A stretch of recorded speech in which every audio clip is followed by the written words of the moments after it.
Welcome to Women Winning Divorce with your host, Heather Quick. Heather brings over 20 years of law experience that advocates and empowers women to achieve happier and healthier lives. Each week, we provide knowledge and guidance on different aspects of family law to help lead women through the difficult and emotional legal challenges that they are facing. Listen in as she discusses issues including divorce, custody, alimony, paternity, narcissism, mediation, and other family law issues to provide insight on the journey of women winning divorce. Welcome to the show. I'm Julie Morgan, and I'm joined by your host, Heather Quick.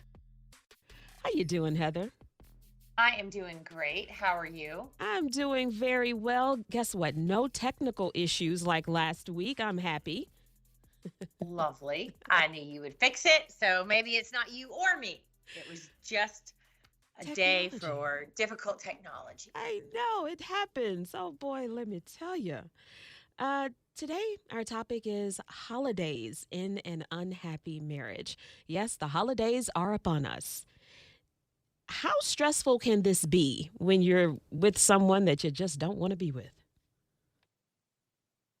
Oh boy, that's rough, because I would say the holidays can be stressful, good or bad, good stress, bad stress, a lot going on, got a lot to do. And if you're in an unhappy marriage that is difficult and you guys are struggling, even when things are going well, then when we bring in an external stressor like the holidays, we got to travel, we've got to be with family, we've got to do all those things, that is just going to make it seem so difficult, almost impossible to get through it with that, pretending to be everything okay and or not arguing during that time. Oh, that seems like a difficult task. It really does. Yes. Because there's lots of situations that you have to deal with, the in-laws and everything. There is, as, from my experience and knowing, and all the others that I interact with and people like, oh, things happen. You've got, we always go to one parent's for Thanksgiving, or we have to do the multiple Thanksgivings in a day. If we have to travel and we know travel is a mess, it's stressful event in and of itself. So you have that, plus then the in-laws, external family, they're going to ask you questions, whether, even if you all live in the same area or you're traveling to see them, Aunt Susie and Aunt Betsy and Uncle Joe, they always got a lot of questions. And how are you going to keep it together? Or, oh my God, then everybody's going to be drinking. And then, oh, I better not say anything. I don't want it to slip. And then, oh, he's going to be so annoying. And how am I going to make it through? There's a lot. So many between Thanksgiving and Christmas and parties in between and get-togethers and putting on that facade. And if you have kids, just all those things. And that's a lot, and that can wear you out to think, how am I going to fake it through this? Yeah, Aunt Betsy always has questions, and she just really wants to know the business. She does. She does not stop. Yes, indeed. So I thought this was interesting when I was prepping for the show. Every TV commercial, you think about it, it's like this really happy family, and they're trying to make you feel like you have that happy family too, but really you don't. And that's tough. And, and that's not just, yes, it's TV and all the Hallmark movies, on the holidays, as well as everywhere on social media. And and I fall victim to that as well. I'm certainly not posting or sending out a Christmas card where we're all like fighting and, looking exhausted, right? Have you ever gotten that Christmas card? No. Or for those who don't send Christmas cards, but New Year cards, or it's like, no, you don't. And some days it's like, oh my gosh, how did we get that together? And I have a very long list of, this is everything we do to get ready for Christmas and for Christmas. And that includes, pictures with Santa. You got to do the Christmas brunch, the Christmas dinner, Christmas cards, Christmas pajamas. There's a lot that I have created and put all on myself. And I bet I'm not the only one. Oh, certainly not. No. And then, you're like, you may not even feel motivated to do it, but it's like, oh, this is what we always have to do. And that's what everybody expects. and that can be difficult. Yeah, it's what's familiar. And so that's interesting. It's what's normal for you. And so you feel like, yes, this is something that has to be done. And also you try to do it for the children as well, just to make sure that they have some type of, for lack of a better word, some continuity in their life, you know? Well, as parents, nobody want, the same reason we don't want change. We don't want to change things for our kids because this is what they, expect. This is what's familiar. And that is a misconception um, for most people because nobody, a loving, safe environment for children is really the best thing for them. And it's there's just a lot that you know of the stress of the holidays and trying, I think in a lot of ways, and just trying to put on a happy face because maybe you're thinking, well, I'm just going to wait till afterwards. And I've had those conversations with many women, and sometimes then they can't. They can't wait. It got too bad, or at least they're like, we have to at least start planning the divorce now because they know it's going to be too difficult to keep up appearances. Which is trying to you're trying to aim for this perfection, this ideal, this TV, and that's something that maybe is not really realistic this year. I think about that and I'm thinking, is that realistic at any point, at any time in life? You know, the television commercial family. The reason why I say that is because we look at social media so many times, and people are only going to post their highlight reels. They will not post the negative. So we shouldn't compare ourselves and our family to their highlights. It's true, but I mean, everybody's had that moment, that year, that event. They were like, we did it. We did have that. We Yeah. did knock it out of the park this year. Look at that picture. It's our best family Christmas picture ever. So I mean, it's hard for me to tell people not to do it because I think we do. We naturally are like, oh, but we can do it. We did it once, right? Mm. So, but it is possible to get through the holidays as a sane person I the think whole so. way. I think so. And I think understanding you might have that, you may try to do this like, hey, I know we're getting a divorce after this. So I'm going to go over and above to make everything about this one perfect. I think that's putting a lot of stress on you. It's too much. And I'm gonna tell you, your kids, I'm not saying certify it or do all this during it, but your kids and family are gonna be, they might be angry. Like, why did you go to all that trouble when now you're getting divorced? You know Oh, what I I didn't mean? think Does that about sound that. sense? It just came to me too. I'm thinking, oh wait, they might really get mad because that's the way friends and kids and families are sometimes. You're like, wait, I thought I did everything right. Nope, you did everything wrong. I mean, so there isn't a win. Hmm. So you're like, so to go over the top and be like, this is the greatest thing ever, and then like that next month you're like, yeah, we're done. He's leaving. That might not be the best thing either. Just like try to get through, do the best that you can, but don't overly try to fake this happy family that one that's going to put a lot of pressure on you like you were saying, but also that can end up backfiring as well. Wow. Yeah, I didn't think about that. Huh. That's Every interesting. now and then I get a brilliant idea, but you don't want to make it Quite a most often. miserable holiday where everybody's like, oh my gosh, please don't stay married. But so there's a balance, like with Yeah. everything. It's like we're not trying to pretend this is winter wonderland, but we're also not, don't be a total Scrooge about it. And if you can help it, you might not. Like, it's hard, and sometimes you don't have control over things. Your husband may be like, well, forget it, I'm getting a divorce, I'm out a couple weeks before Christmas. You can't control that. Wow. Yeah. Hmm. But another thing is try to think positive. Don't spend the whole time thinking, I hate you, I hate you, I hate you. Agreed, because that's all you're gonna think about.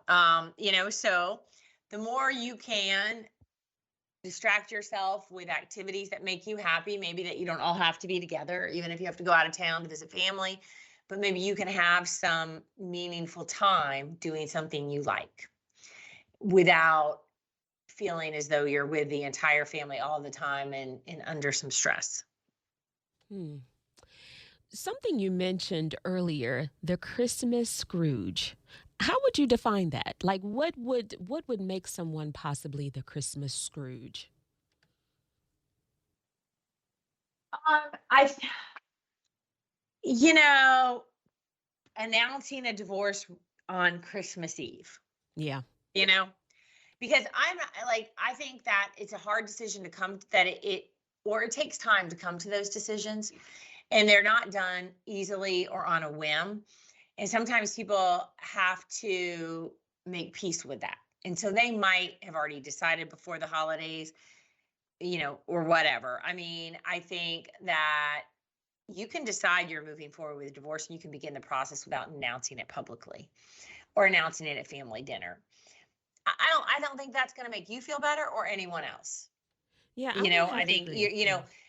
you can get through it the best you can, but you don't have to ruin everybody else's holiday by, having this as the discussion for everybody. Well, next year we're not going to be together because, we're going to have to split the holidays and do the divorce. And frankly, I think, Julie, that could be a situation if your spouse, like, because I'm just, advising women. I mean, not that it's not good advice, but we certainly in our experience have been in many situations where women got served, a couple weeks before Christmas. So then now they're very hurt and upset. And that might be, well, he filed for divorce. So enjoy it now. This will be our last time together. Next year, he wants you guys to, be only with him at the holidays or something like that. That is definitely, I don't recommend that. You don't have to bring that into everybody else.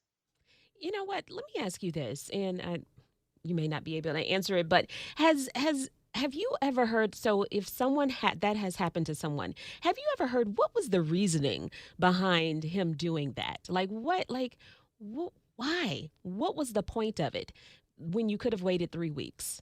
You know what I mean? Because sometimes you just can't. And I can't speak to why he would do it, but sometimes women do it too. So I think that sometimes that's just what you got to do. So Mm. I'm not going to sit here and say we don't file divorces in December, because we do. Heather, I And thought it was a slow month for you. no, it's not at all. And so I'm not here to say, hey, don't move forward with your life in December. But if you're in a situation that's difficult, you don't have to make it more difficult by bringing in all of your extended family. Yeah. Because it could be something, let's say that this did happen, that you were served with papers, but you kept it between the two of you until after that time. And that is a possibility, which is something we've talked about on these podcasts before, in these radio shows. Don't bring everybody into your business, and you don't have to tell everybody. You think it's going to make you feel better. It's not. You're not. You're going to regret airing your dirty laundry and having discussions in front of lots of people and bringing up things that are not appropriate. And, that's why many times, it's the stress of the holidays that cause you to act in a way that otherwise you wouldn't normally act. And the stress of going through a divorce. Like, this applies to if you're in the middle of a divorce. November still comes around in December and January. The world keeps going on, even though maybe the focus of your world is the divorce that you're in, or the, post-divorce relocation things you're in. The world is going on. So you're still going to have to be in front of people, but you don't have to bring everybody else down if you are, in fact, unhappy Yeah, I or remember. mad or anything. You know what I mean? I do. And I remember us talking about this in a previous episode of the show, as far as some of the, possibly the worst times to make this announcement. And we talked about the fact that the holidays definitely falls under that list. And it's just as far as think about, I guess what my advice is, the why are you doing it?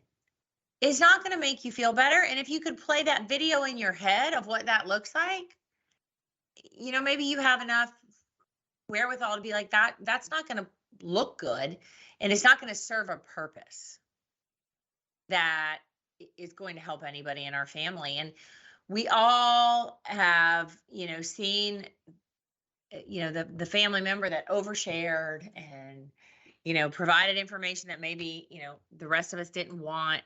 And your divorce and your proceedings, particularly when you are with family and extended family that you may still be with in the future, it's not appropriate. It's more harmful to your children, whether they're small children or adult children. It's just not helpful. And it's particularly at the end of the day, it's not good for you. That's not the proper venue to be discussing the unhappiness in your marriage, the difficulties with the divorce, or anything. It's just not the right venue. You're listening to Women Winning Divorce with Heather Quick, owner and attorney of Florida Women's Law Group. Today, we're talking about holidays in an unhappy marriage. We're going to take a quick break here, and when we return, we'll talk about strategies to survive holidays.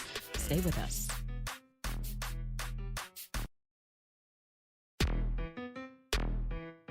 Welcome back to Women Winning Divorce with Heather Quick, owner and attorney of Florida Women's Law Group.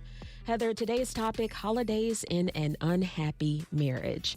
We're talking about now strategies to survive the holidays. What's number one?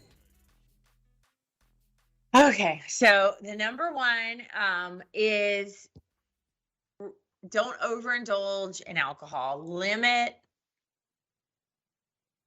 really your alcohol intake, because it may seem like a good solution to kind of drink to get through it, but rarely is that a good idea, because you then may have, loose lips. You may say things, you may get much more emotional. It could go many different ways, but at the end of the day, you're not in complete control of your faculties. And then even if you had decided how you were going to get through these holidays, that may go off the rails if you overindulge. And you may look at it and you say, well, the alcohol is going to calm me down. Oh, but it may do some other things. Right. And exactly. It might relax you, but tends to make a bad situation worse when you drink a lot. It can either maybe relax you, but then make you super sad and weepy and crying about how bad things are to everybody, or could be angry, and even if you're a happy drunk, you still are, your lips get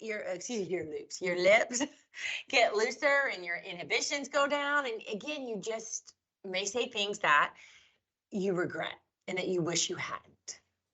And here's another thing I thought about. You may not even remember you said it. All right, most likely not, until somebody brings it and you'll be like, oh yeah. How often have you heard or said, oh yeah, I probably shouldn't have done that. Probably shouldn't have said that. And that's because it's not just the drinking. That's just like adding fuel to the fire, because you're already stressed. You're already stressed because things aren't going well in the marriage, or the divorce is going on. Like, things are already at a stress point. And then we add the good and bad stress of the holidays. And so you're already just trying to balance. Like, think about like a teeter-totter, and you're just trying to keep it level. Alcohol is going to send one end down, one end up, and just kind of go over the edge. Heather, I would fall off a teeter-totter every time. I bruise easily, let me tell you. So this would, that made me think about, seriously, like, if you can't keep your balance, otherwise, please don't involve alcohol. And that's right. And like, that's the thing. What can help that? That's like, okay, that's saying what not to do. Okay, but you know what you can do is engage in self-care. It's really a hot topic right now. Everybody's like, take care of yourself, self-care. Well, what does that mean? What's good for you? Exercise. Make sure you're walking, and that can be great. Obviously, we're in Florida, so you can always walk unless it's raining, even if it's raining, because it's not ever freezing rain. But get outside. I'm a big believer in alcohol All exercise right. to All right, relieve the Heather. stress. Oops. Okay, I would call that a Freudian slip. But I believe that if you can walk and maybe think about that, okay, hey, I am going to do these things for me instead of this being a list of all the things not to do. Because I think the rebellious side, everybody's like, wow, don't tell me what not to do. But maybe just focus on, I am going to walk. I'm going to make sure I do a little meditation. Maybe I don't normally do it, but during this period of time, just 5 minutes, million apps out there that you can just do a guided meditation just to center yourself. Just some things that are going to help fill you up with a sense of, I can do this, I can keep a cool head, might really go a long way. Yeah. And on your walk, you can think about things and you can come to the conclusion, think about scenarios that you won't put yourself in and that type of thing. You can kind of work through it. It really can. Yes, I think that's a great opportunity, and within that, you know, there's an opportunity for you to find reasons to be grateful. Oh, I like And I that. think when we focus, well, where, your attention go, where your focus goes, your attention flows, or whatever, something like that. Like, what you focus on is what's going to happen, regardless. So if you want to focus on all the bad, that's what's going to happen. But there are always reasons to be grateful. Even if it's just, I woke up this morning and I don't have to think about breathing, it's just happening. But you know what? If you can get that granular, there is something that truly happens, I think, physiologically, when you experience feelings of gratefulness. It helps with the other stress and anger, and that in and of itself might be enough to get you through some difficult family time. Mm. Another thing you can do is call a truce with your spouse. But Yes, you now that both might not be possible, but that is absolutely, in many cases, worthwhile. and you both have to be on the same page with this one, definitely. Right. So, for those of you listening who are like, that's not possible. Okay, I get it. And I'm not going to argue with you.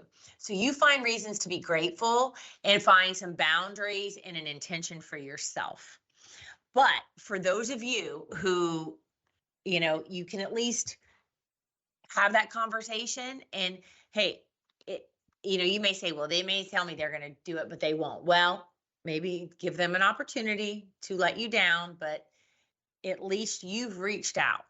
And you can still, hey, you can only control your own behavior, as we've talked about in many of these podcasts. So then you can make that choice. And you've at least offered them an opportunity. And now, what I would say is, again, don't let everybody know, I asked him not to talk about this, but here he is, because that's just engaging in that kind of conversation. Mm. And and even if he says, "Well, I'm not on board with this," or he may act like it, you can remove yourself from a conversation before it escalates.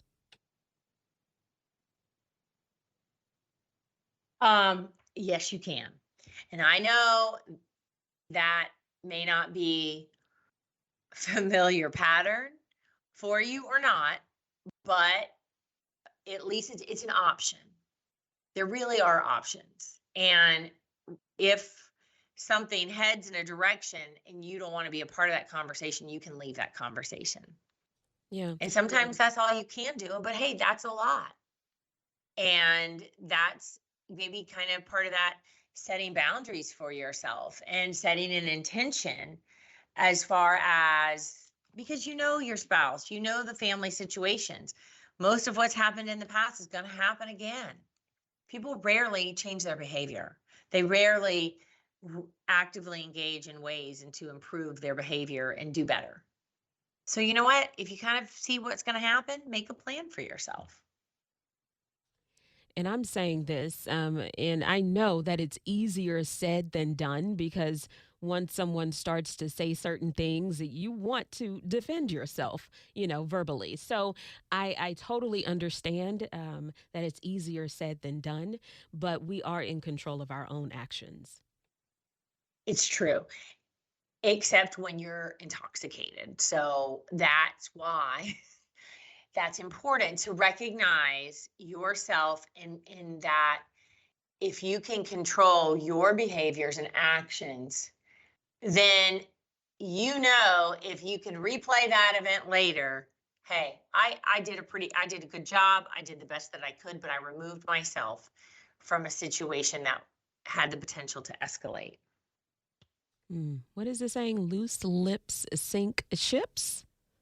Ooh, so good you did not even get tongue tied like I do when I try to use too many rhyming words. Oh, yeah, that's just this one time. Another strategy is to focus on the kids, focus on the children. I like that one. Yes, and that's a good way because when we talk about our when we talk about about setting an intention, I think that's great. And hey, what do I want my children to remember about this holiday? This is what I'm going to do. Hey, what do I want my parents who maybe are elderly to remember about this holiday? How can I show up to facilitate that? I think that's great. And you know what? If you have to remove yourself from a situation so that your children are going to be able to enjoy part of it a little bit better, then maybe you should do that and not make it all about you having to be there. If you think that that is helpful and for the best of everybody, including yourself, I think that's okay too. It takes a strong person to come to that conclusion, though. Oh, it does. And I'm just saying that's where you start though, of having an intention about how am I going to make this the best for my kids? And therefore that can look so many different ways for so many different families in different situations. But it's a great place to start. And also not only making it something they're going to want to remember, but something that I know how I can be my best self. Again, very challenging things to do. But that's how we grow is challenging ourselves and, you know, having that opportunity to exit an unfulfilling marriage and become better. That's what we all want. Don't go repeat the same thing. Nobody wants to repeat the same mistakes or show up the same way every time.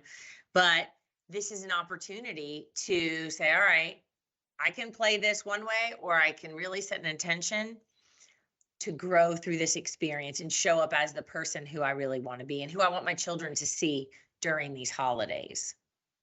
And hey, if that requires baking pies with your in laws and smiling and going through it, well, then maybe you do that. Something else I thought about as far as focusing on the children. What if, let's say that your tradition may be to go to the in laws or it may be to have something at your house, but what if this one year, this may be doing too much, but what if this one year you decide to go to Disney World and that's where you spend the holiday? And that kind of takes the pressure off, and that's really focusing on the children, even though I love Disney World too. Well, you know, I don't think there's a wrong answer. I really don't. That just because we always do it, have always done it one way, doesn't mean there aren't opportunities. Again, though, be careful. Like that could set up this whole like Disney at Christmas and then you drop the bomb afterwards. I don't Yeah. know. You got to question that yourself. Is that the right way to do it? And understand though, we're all doing what we can the best because what I could very well happen, especially if you're in a divorce or maybe you've already separated and you've agreed, hey, this is how we're going to divide the holidays. If your spouse were to take the kids to Disney, maybe without you, understand that's what he's trying to do. I don't think it's good or bad. It's just a way to divert attention and enjoy your time together. So I'm not sure on that, but I don't think there are far more worse things you could do. Yeah, yeah. Don't take my advice. I know nothing, people.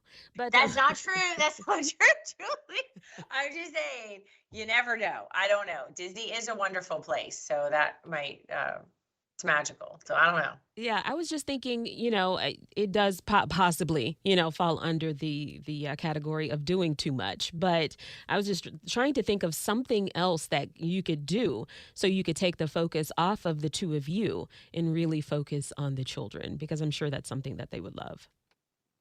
Yes, but I wouldn't say going as a whole family and then you're busting up and then you're splitting up the next month to me now. But I'm not a counselor either. I would say that's going too far. Gotcha. Because that's now they're gonna, I don't know, I wouldn't do that. But I could see if one parent did versus another for part of that holiday, I can understand that. Mm, okay. But not all is like pretending we're gonna be this happy family. To me, I don't know.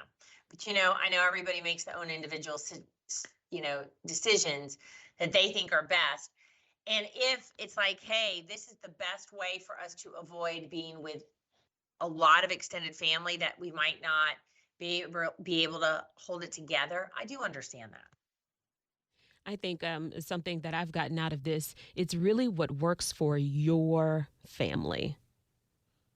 Right. And it's with these intentions, like one, recognizing this might be stressful, this might be difficult. How can I intentionally make some good choices that will benefit all of us and not take our situation just to a worse level?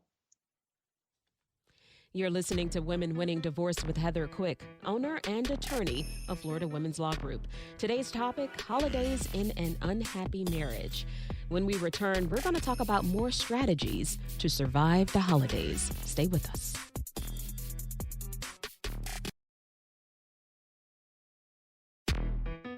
Welcome back to Women Winning Divorce with Heather Quick, owner and attorney of Florida Women's Law Group. Today's topic, holidays in an unhappy marriage. Heather, we've been talking about the strategies to survive the holidays in an unhappy marriage. This next strategy, one day at a time, just take it very slowly.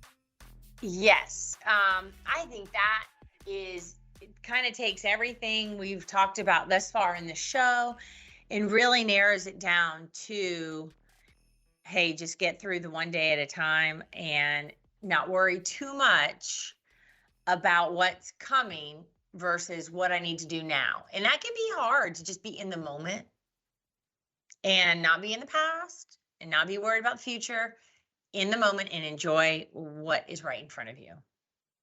Yes, that's kind of difficult on any given day. But then when you throw this in, I can definitely see that. Mm-hmm. So basically, it's about focusing your energy on one day at a time. Not next week, not next month, not next year, right now. Yes. And part of what, when I mentioned earlier, like being grateful, enjoying all the good things. There may, I get it. There's a lot of stuff that goes on, but really being grateful, because there's got to be, and I just believe this, and I am absolutely a glass half full, and that every thing happens for us, and we just have to find that opportunity. So when there's going to be some family members that you should be happy to connect with, hopefully, that you can have a nice conversation with and just enjoy every day, but don't get too hyped up about what could go wrong or what's coming tomorrow, to the extent that you can, because then you can enjoy what's there right in front of you and be focused and in the moment. Yeah, because the holidays, it presents itself with a time that you really get to spend time with your friends and other family members. So you could focus on that. Indeed. Indeed. Good distractions. Yes. And so, really not, don't spend it stressing about what's going to happen and all these issues. That, the holidays are stressful. That in and of itself is stressful. And then you're just adding to the stress by focusing on the negative. Yes. You don't want to do that. You want to focus on the positive. Heather, I like the way you said that you are a glass half full person. So, this is something that you try to practice daily. I do. And I think the key word there is practice, because that is what we're doing. We're practicing this. I'm certainly not perfect at it, but when we know there's a time that's coming, and if you can have that ability to get intentional about your focus, I think you're going to be better. And again, that's part of what we're talking about is, knowing one day at a time, and I can show up as my best self if I choose to. And I'm hopeful that for anybody listening to this, it gives them just that a right amount of time to have reflection, to think about it. I think when we haven't really realized that this might all be an issue is when you kind of get knocked off your guard, and then, you didn't have an opportunity to be intentional about how you're going to show up during this time. So, this is interesting. This is something that, trying to focus on the positive, you can try to incorporate that in your life ahead of the holidays, and then it'll hopefully make it just that much easier after and beyond. Right. Which is, and that, we talked about this earlier as far as not aiming for perfection. And that just doesn't even exist. So if you're aiming for perfection, you're going to end up with less than that. And because it doesn't exist, there's nothing perfect. But if you make an intention that I'm not going to contribute to any conflict, I'm not going to contribute to any drama, and I'm going to, really intentionally try to have a plan for how I'm going to enjoy and be grateful for this holiday and the time together, that's a huge step in the right direction. Yes, one step, one day at a time. Now, you just mentioned don't aim for perfection, and those Hallmark movies kind of make it difficult. Well, and they do, but keep in mind, and I don't watch a lot of them. I'm sure that they're, I could, but they have drama. It's TV, okay? So they're adding in drama, but then adding in all this other stuff. And we know it's not real. And you know that um that those ideals, or this idea of how it should be, just might not be the healthiest. Yeah, certainly not. Especially not if that's something you're going to try to focus on, and then you're going to say, well, I'm not living up to that.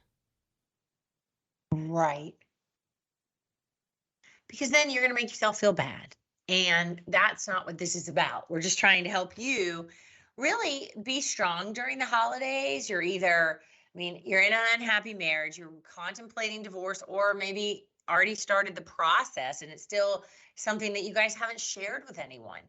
You know, it we put sometimes as women particularly so many expectations on ourselves that add unnecessary stress. And I think that if you can evaluate what stress externally related to these holidays is going to make it worse, then maybe this year don't make I don't know, everybody has different traditions. Don't make a huge Christmas meal. Maybe order it out or get some pre-made stuff. Put it in your own dish and put it in the oven, and just remove some things that add to that stress. And it may not be your ideal of perfect, but you've at least tried to limit those things are going to make it harder for you. And you're actually having some patience with yourself as well as your spouse, because they may be experiencing these holidays differently, but they're still probably being faced with challenges that are, are different from yours.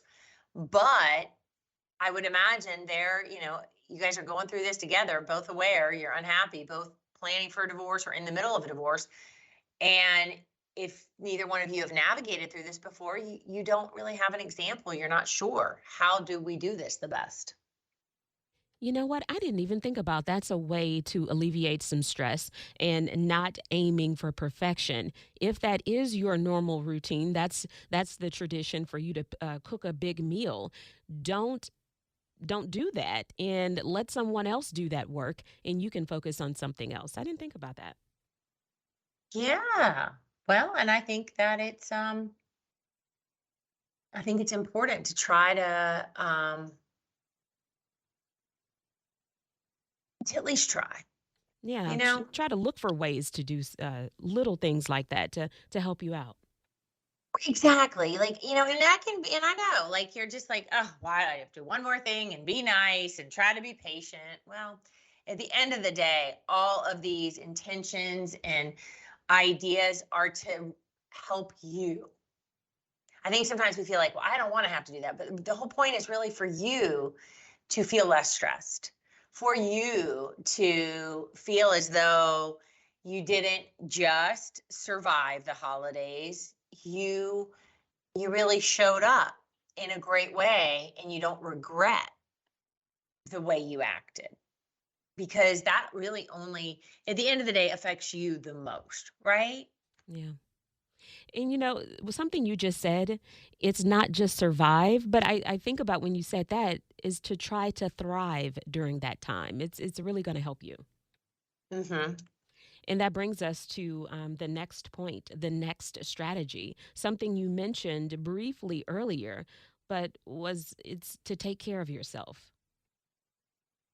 Exactly. And that's, I'll tell you, I think that's hard always during the season. I mean, the holidays, everybody getting their hair done, getting their nails done, all these things, and you're running around. Those things are the things that you do that make you feel better or more relaxed. And maybe you go get a massage. But if you can intentionally carve out some time for yourself, I think that you're stronger. And so not just exercise, which I do believe helps eliminate a lot of stress, but also getting a good amount of sleep.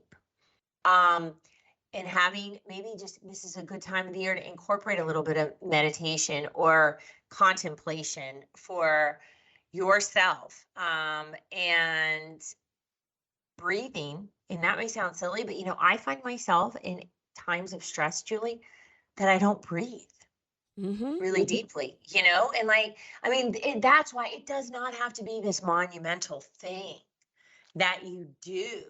But I think so many of us, and I speak mostly from experience, and my friends and family, we're just going so fast.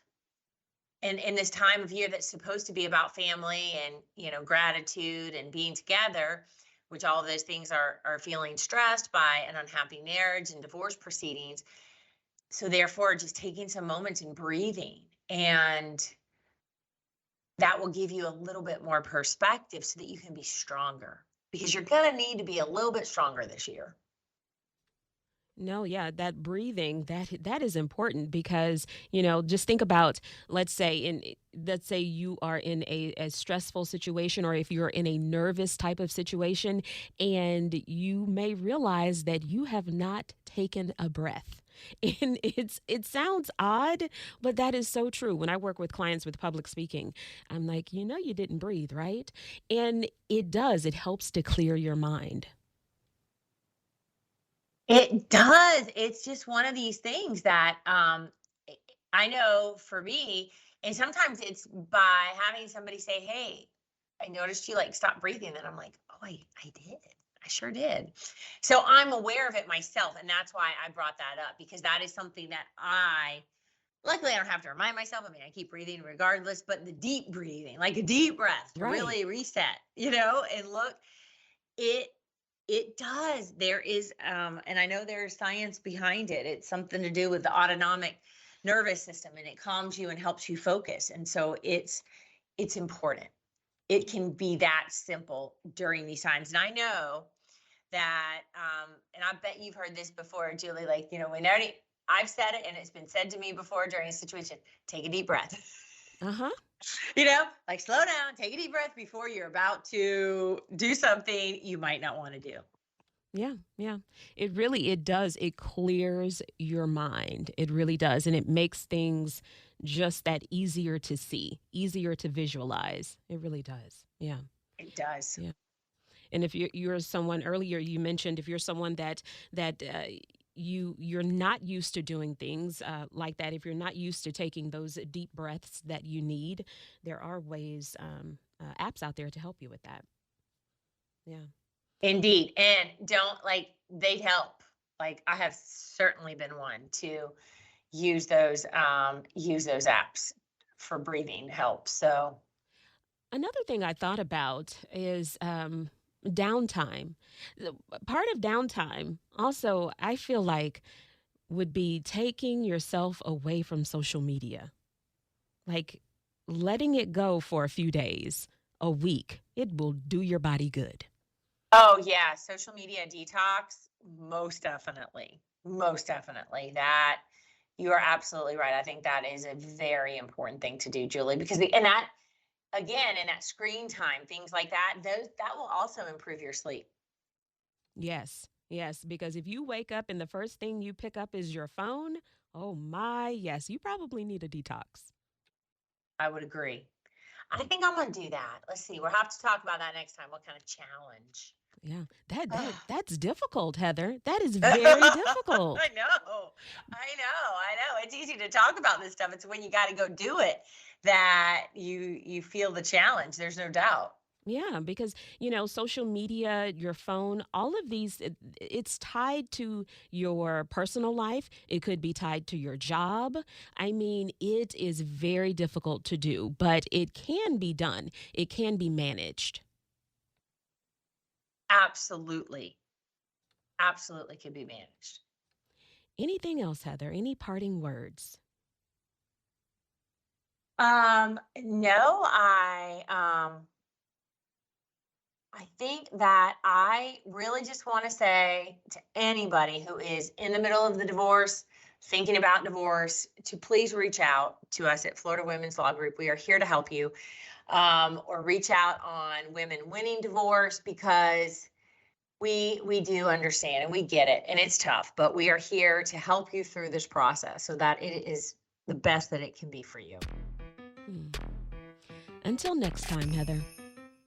All right, Julie, thank you so very much. Thank you for listening to Women Winning Divorce. We hope you found information to help you navigate your divorce. If you like our show, please take the time to subscribe and provide a 5-star review. If you need more information, please visit our website at womenwinningdivorce.com, where you will find previous episodes and other helpful content. Join us next week as we continue our journey of women winning divorce.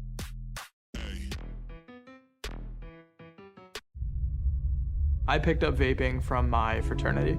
It's so easy to get a hold of.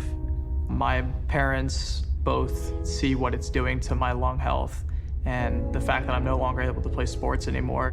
The best advice I could give the teens about vaping is to not start. You think, oh, it's not going to be that bad, but then one day it will be. Watch Garrett's full story and get the facts at the